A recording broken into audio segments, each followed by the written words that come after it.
Came in? Did you win? No. But you're not out yet. It's a double elimination? Okay. All right. Well, good luck. All the baseball guys in the house tonight. Nice to see you. We got Dan over here. Dan is a regular listener to our radio program. We have my good friend Dan Smith and his whole family in the house tonight, along with a very good baseball player, KJ. Dan and Lisa are good friends of ours, and a longtime friend of mine is Jason Morris. And am I accurate in saying that I have a few pictures of you? Just a couple. How you doing, buddy? Good to see you. Good to see you too. There you go. So why don't you give our audience here tonight, and you're going to be on Facebook, and we were obviously rolling on News Channel 13 tonight a little bit, of background on Jason Morris, because you talk about a gold medal, you almost got one.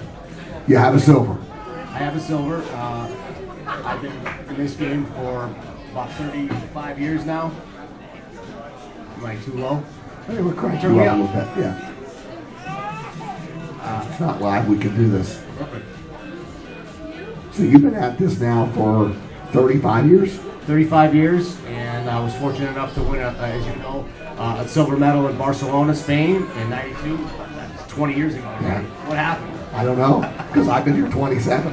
Oh my goodness. This is 27 for me. Incredible. So 1992 in Barcelona, how close were you to the gold? I was a minute and 28 seconds away. The guy I competed against from Japan was a fantastic player, and he got into a good position. I knew it right then. Match was over. Judo is very unforgiving, as you know. Yeah. One throw and it can be over. Yeah. So since that 1992 silver, what transpired there? Obviously, you have stayed very much involved in the sport. Well, the main thing, as you already know, is my father died at the closing ceremonies in Barcelona. So that kind of veered me in a few different real-life directions. I managed to make 2 more Olympic teams. I felt like I gave it a really good shot to win again. It wasn't to be. And since then, since 2000, I started my own program, and 12 years, so I guess it's 12 years now. And since then, we've created 3 Olympians, 2 of which now are in London as we speak, and hopefully they're in bed right now. Let's hope so. Tomorrow's going to be a really big day for them. The opening ceremonies is the absolute pinnacle of sport. It's the most fantastic thing to be involved with. I'm not a sensitive. Nothing moves me too much, but when each opening ceremonies I went to, gets the hair standing up. Yeah, I can imagine, especially if it's one thing to watch it on TV. It's one thing to be there. Being there watching on TV is great, but being part of it, knowing that you're representing your country, that's the main thing. You're there representing the United States. You're a part of history, and on the mat or in your sports field, that you get a chance to be even more part of history. All right, why don't you tell us about the 2 individuals that you have coached for how long? I've had these 2 guys. One is Nick Del Popolo, and one is Kyle Bashkalat. And they're both grads of Burn Hills, right? Both Burn Hills grads. It's quite a neat story for the 2 guys. One came at 13, one came at 15. They both lived at my house, so they were roommates in my house. I had to drag those guys out of bed many times to get them to school. So not only were they roommates at my house, they were Burn Hills teammates. They were roommates on the road, and all these years later, now they're Olympic teammates, and they're rooming together in the Olympic Village in London. All right, so you got who's the other? You got Nick, and you got Kyle. Nick and Kyle. Nick Del Popolo is from Westfield, New Jersey, and he will compete Monday. I believe. Well, it's 5 hours later there, so it's like breakfast at Wimbledon. I mean, we'll know in the morning if Nick is able to at least move on through the rounds. And Kyle fights or competes on Thursday, and Kyle is from Philadelphia. And both those guys, now, when you talk about they're there, what are their chances of medaling or maybe even perhaps winning a gold medal?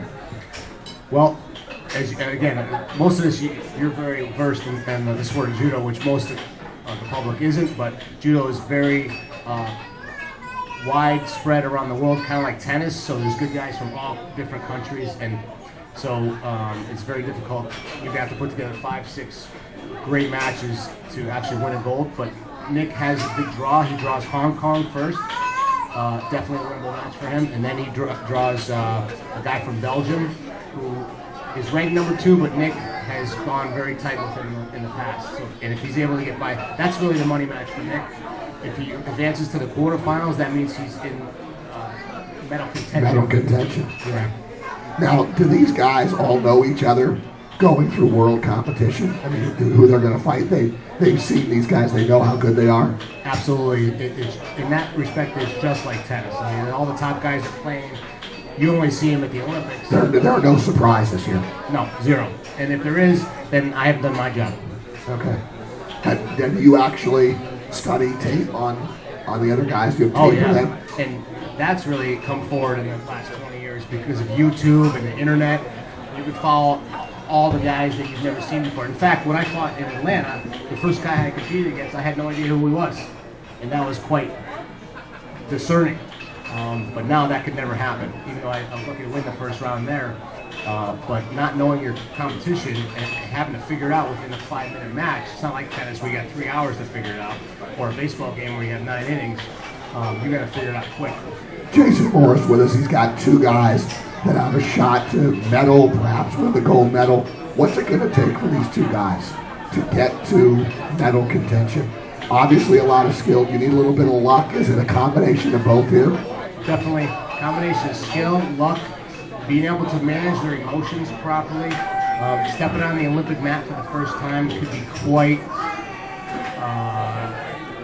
discerning. It could be quite, even though they've been in world competitions and competed in front of thousands of fans, the Olympics is a different ballgame. So I hope these guys are able to keep their emotions in check because they're going to be so off the roof excited, especially when they walk up on the mats are elevated and they climb up the stairs and get on the podium or get on the mat. It's going to be like this massive rush. So hopefully they can channel that positively. Well, you know these guys pretty well. Are these 2 guys that can handle the pressure? I think that it's going to excite them to go past what they normally would. I think that they're ready. I mean, they're very confident because of the prep. Nick is a little further along. Nick is ranked 10th in the world, so Nick has been successful for the last 2 years on the world circuit. Kyle's a little bit. He just snuck in there, so he's ranked number 23. So I mean, most of the guys. So for Kyle, it'll be an upset. Definitely, Kyle will be an upset.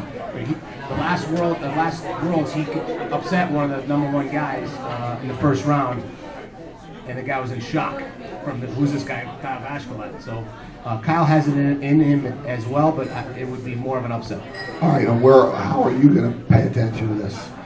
Well, I'm going to watch it. I wish it was on TV, like the rest of the sports, but it's streaming live on NBC.com. Okay. So I'm going to follow it online with, and I might set something up with John to watch it at one of his recovery girls. Very cool. How about the sport of judo right now, Jason? I mean, I did stories on you 20 years ago.